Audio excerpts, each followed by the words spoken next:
Hello and welcome to Emma's Crafty Space. Thank you so much for joining me this evening.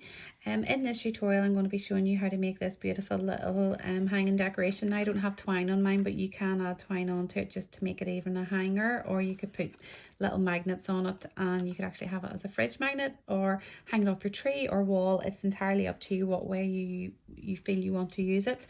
The embroidery hoop itself measures over 3 inches to the outer rim, but it is a 3-inch embroidery hoop. And that's the back of it. So it's a very cute little project. So I'm just going to leave that over to one side. So as I say, 3-inch embroidery hoop. This circle has been cut using the DSP from the Poinsettia Petals suite, because it is the suite that we're working with. So it is your largest layering circle die, and I think it measures just over 3 inches, to the outer edge of the die. I have used, if you can imagine, the dies for the Poinsettia Petals. So I in my head I have them numbered 1, 2, 3 and 4. So it's number 2 and 3 that you're using. And I have my the embossing as well as the cutter actually taped together so that they're constantly just cutting and embossing together at the same time. It also means that you don't lose any of them. I already have these cut and stamped. I stamped the inner of the flower using this image with Crumb Cake, and then I just got my light crumb cake blend, and just went over and just softened up all my edges, and it just kind of gives that nice shadowy effect in the inside. The next step I did then was I held the base of each petal and just curled all the way around, but you need to support the base of your petal because you can just end up ripping them out. So if I lay that down, you can see it's not flat. So I did that with size 2 and size 3. And then the leaves, I stamped those in soft suede, and the image that I used then for it was this one and this one. And I stamped them in Old Olive, and then again I used my light Old Olive blend. So again, I'm just softening that up and just giving it a wee curl. And then these are stamped in soft suede with your real red for your berries. So it's a very easy and quick project. I'll show you now. We're just going to put it together. So the sentiment I have heat embossed in gold, and it's just to kind of give it a wee bit of like dimension, rather than just stamping flat onto that, because it kind of, the embossing gives it that nice raised effect as well, and it's gold as well, so which is nice and sparkly for Christmas. So I like my wood grain running horizontal. It's a personal thing. It's entirely up to you what way you do yours. So I'm just going to use my embossing buddy just to take all the static off the paper.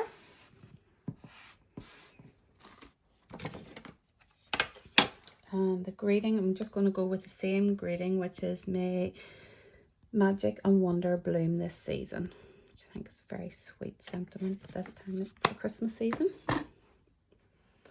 So you don't need to worry too much about getting it straight, because obviously you're on a circle and you can just tilt the circle to what direction you need it to be in for the sentiment to sit. So I'm just putting my gold embossing powder on now.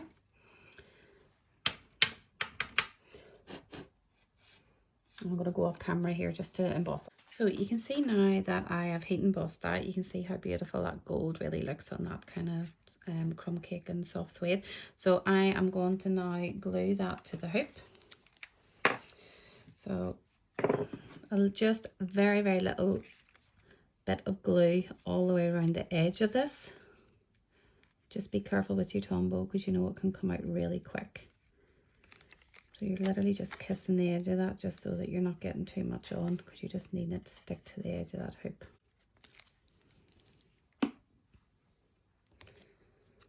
Okay, just make sure, if you even just use your grid paper to make sure your hoop's sitting straight before you lay that down, like that.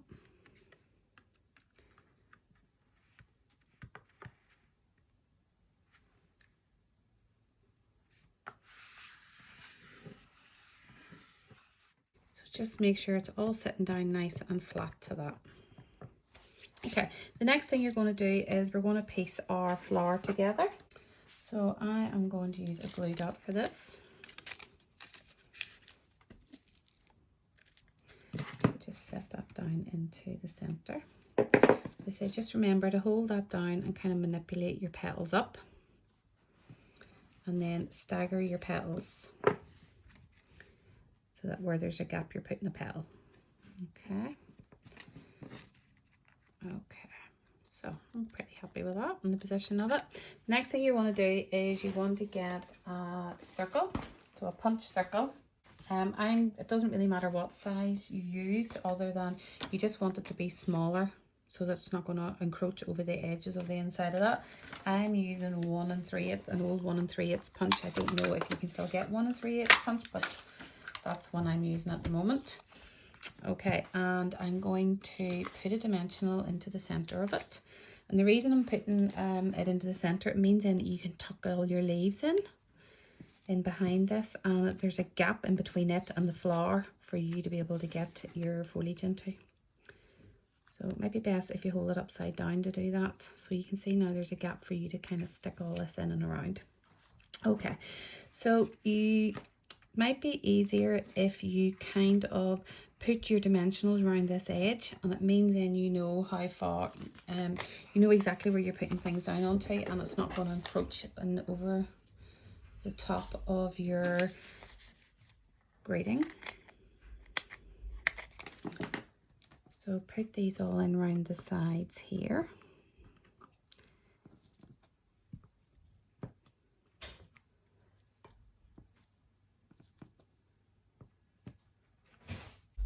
So I put my dimensionals kind of half on the wood and half on the paper, or the DSP, and it just means then that it has a little bit of stem power as well. You know, the dimensional will hold them to each other even if the glue does deteriorate over time. And just press it down and make sure it's definitely stuck. So now you're just basically going to do a bit of flower arranging. So a bit of glue there. Or if you want something a bit more permanent and more straight, that'll just, once it's stuck, it's stuck. I like to have mine with wet glue so that I can then go in and swap it about if I need to, because obviously you've still got that wee bit of time. So just give that a wee pinch, and this wee one here too.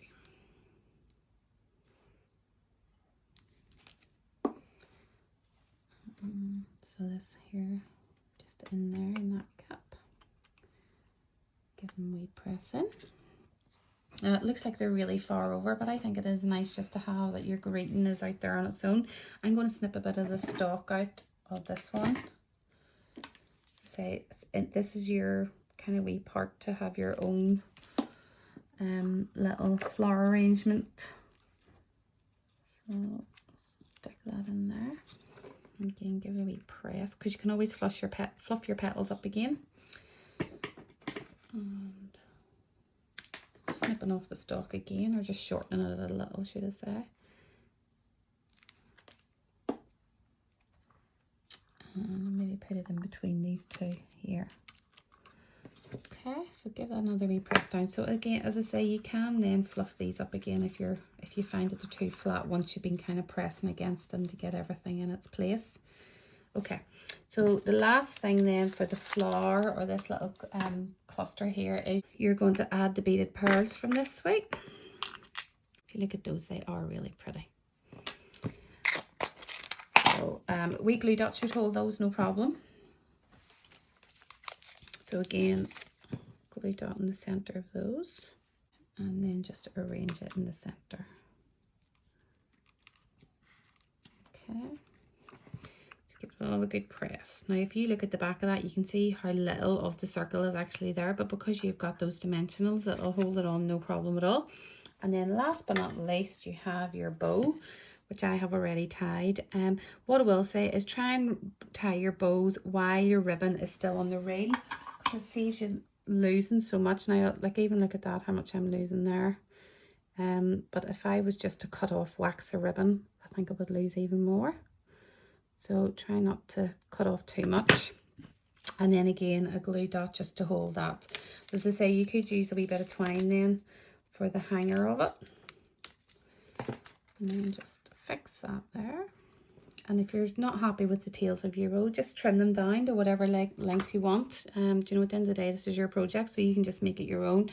But I'm just going to grab a wee bit of twine here, just to see what it would look like.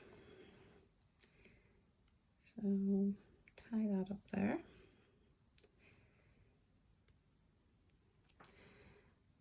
thread it through that gap.